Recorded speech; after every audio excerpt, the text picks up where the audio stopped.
I'm back, motherfucker! I'm back! Who's gonna carry the boats and the logs? They don't know me, son!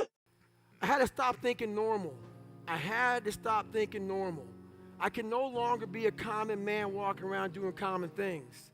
But no one taught me this stuff. It wasn't like I had, I paid a trainer to come train me. Jenny Craig didn't come down and miracle my ass.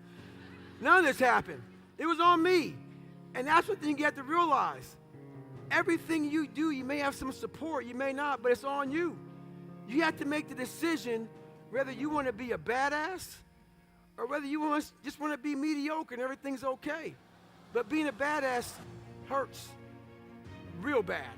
Many people that have the ability and just refuse to get off that couch, refuse to study a few more hours, refuse to go deeper, to go further. And that's where I gain the advantage. It's so easy to be great nowadays, my friend, because most people are weak. Most people don't want to go to that extra mile. Most people don't want to find that extra because it sucks. Whenever something hard would raise its ugly head, I didn't have any kind of tools to handle it. I'm like, man, I thought I fixed this already, man. But no, I didn't go deep into the dungeon of my soul to say, okay, what is making you a quitter? What is making you a weak man? What is making you afraid? And so that's why I kept on quitting and going back to start or not knowing how to get through hard times. What's going on here? So I kept on putting the sword back in the daggone fire and I just beat it harder. And I beat it harder. Before I knew it, I started realizing, all right, man, the brain is starting to get hard. The brain is starting to get hard. I'm no longer a theorist. I'm now a practitioner. I put it in hell. I dissected it while it's in hell because you can't dissect anything in a normal environment. You can't dissect anything in 72-degree weather. You must put it in the fucking freezer and freeze the fuck out of it. And then you dissect it. Dissect it when it's miserable. Dissect the brain when all it's thinking about is, I need to get out of here, man. I want to get out of the fucking freezer. Open the door. And you said, nah, 5 more seconds, man. 5 more seconds in the freezer. And that's when you start to pick that brain apart. And that's what all this stuff did to me. I kept on putting myself back into the freezer or the fire and beating the shit out of myself, mentally and physically. Taking that 1 second, let's not quit yet, Goggins. Let's fucking think about your options. Where are you going to end up if you quit this shit? Where are you going to go? What are you going to say to yourself? Because you know you're going to get warm. The second you get out of this water, you could take a shower and you could be warm. And in 5 days, you could be out. So I start thinking logically. I calm my brain down because your brain just wants to get the fuck out. Ring the bell, put your helmet down, get warm, and then you're really fucked. And these are the things you have to think about in the 1 second decision. So that's what that's all about. It's about gaining control of your mind, putting things back in the proper perspective, and then saying, I really do want to be here. And I'm going to have a bunch of these 1 seconds through this 130-hour journey. And I have to learn to control these, because if I fail one of these 1 seconds, I will not be a SEAL. I will not be a doctor. I will not be a lawyer. I will not be whatever the fuck it is. So that's how important that 1 second decision is. It's all about your mind takes control of you. You have to say, fuck you. I run this motherfucker. And that's what that's all about. But this is when I had to realize one thing. I had to break this humongous thing down to very small. All I put in my mind was, let's not quit yet. I'm gonna quit, but not yet. So I sat there, I can't stand up, so let's get some nutrition. All right, I'm not dizzy anymore. Let me clean this crap off me, okay? I need some food. I'm gonna quit after I eat a peanut butter and jelly sandwich. All right, but not yet. Let me see if I can stand up. Stand up, maybe I'll quit. Let me see if I can walk to the car. There's the car. It's a 1 mile track. I'll walk past the car. I'm just gonna get back to the chair. I'm not gonna quit yet. I kept this mindset the whole time. I ended up doing 30 more miles. Did 31 miles, truthfully, after that. I did 101 miles in 19 hours. If you're driving a car, the car may say 130 miles an hour. The factory puts a governor on it, so you only go 91. So you're sitting there when to race somebody. They have no governor. They're fine. Boom. You can't, because every time you get to 91, the car starts doing this. We put a governor on our brain. And the second we get to that governor, our bodies start doing this. Oh, this sucks. This is uncomfortable. No, no, no, no, no. Let's go this way. Let's stop. It starts giving you all these questions that we cannot answer.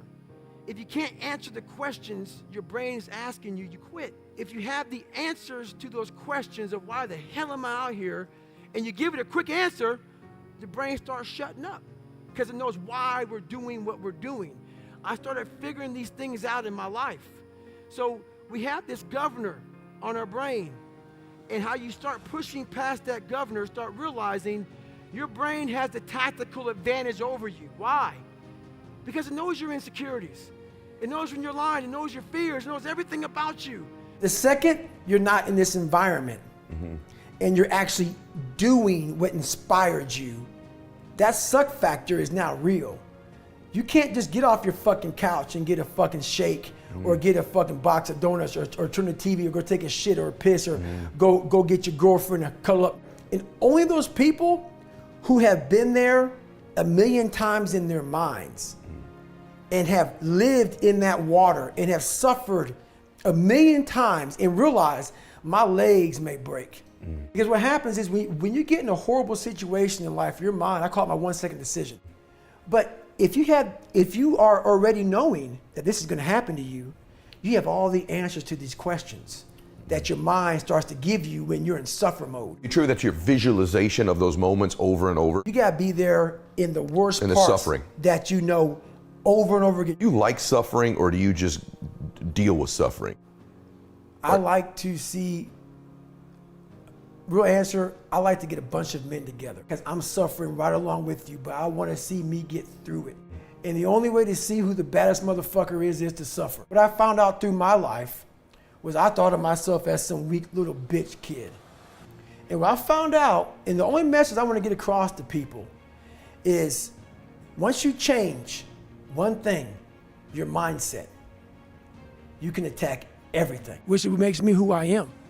I've given everything. People make, oh, you ran on fucked up knees, you taped your feet up, you did blah, blah. You had 2 heart surgeries, you kept on going. Yep, sure did. I had somewhere to fucking go. And I got there.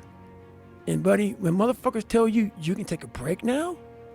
Hey, you're fucked up? As long as my knees are halfway worked, I got to run.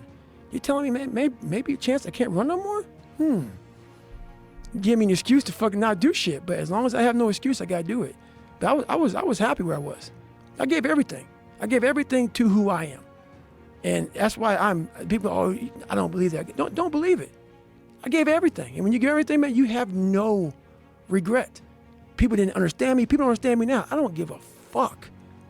I know exactly what I was doing. I'm not a masochist. I'm not crazy. I'm not this and that. People try to title me and label me.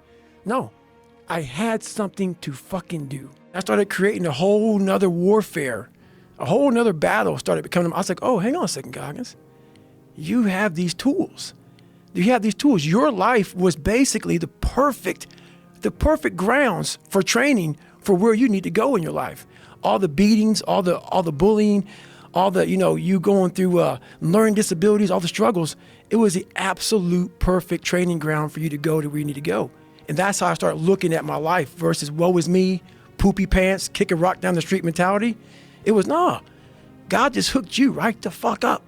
He hooked you right up, man, with the perfect place. You were training for the first 18, 19, 20, you were training for this stuff, man. You have the advantage of everybody else versus, my God, they're so above me. They came from a great family. Mom and dad love them. They didn't have to learn, they didn't stutter, they didn't struggle. No, man, your struggle is what made you who you are now. Life is one big tug of war, and you don't win that tug of war by pushing the fucking rope. You have to pull that motherfucker. And a lot of times you have to pull yourself through life. This morning, I did not want to get up, so I had to pull my ass out of fucking bed. The more and more I got into that run, each fucking step into that run, I started gaining more and more confidence. But to gain that fucking confidence, you have to fucking be willing to pull yourself out of bed, pull yourself out of a funk, pull yourself out of whatever the fuck life is throwing at you to gain that confidence. By the fucking time the run was over, I was like, fuck you, motherfucker. I once again beat your ass. You gotta be willing to find the confidence. Stay in the fight, stay in the war, stay in the battle, armor your mind.